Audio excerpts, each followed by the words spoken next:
ఈ వ్లాగ్ వచ్చేసి గణపతి పెట్టిన 3rd and 4th రోజు అయితే మేము నైట్ తంబోలా గేమ్ అయితే ఆడామండి. నేను శ్రీమాన్ అయితే 4 times అయితే గెలవడం అయితే జరిగింది. ఇంకా ఇది 5th డే ప్రసాదాలు అయితే చాలా ఎంజాయ్ చేసాము ఈ 5 days మాత్రము. సో ఈరోజు 5th డే అయితే నడుస్తుంది. ఇంకా మా అపార్ట్మెంట్లో అన్నదానం అయితే పెట్టారు. ఇంకా ఈరోజే నిమజ్జనంకి అయితే చేసేస్తున్నాము.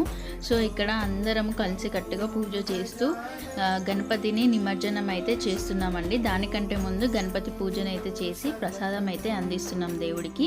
ఇంకా ఇక్కడ అందరూ పసుబొట్లు అవన్నీ అయితే ఇచ్చుకుంటున్నారు. ఇలా గణపతిని అయితే నిమజ్జనం చేసి చాలా బాగా అయితే అనిపిస్తుంది కదా. సో ఇక్కడ కోలాహలంతో పిల్లల సప్పులతోనైతే మేమైతే నిమజ్జనానికి స్టార్ట్ అయిపోయాము. గణపతి పప్ప మోరియా మళ్ళీ మళ్ళీ చాలా హ్యాపీనెస్ని సంతోషాలను తిరిగి తేవాలని కోరుకుంటున్నాము.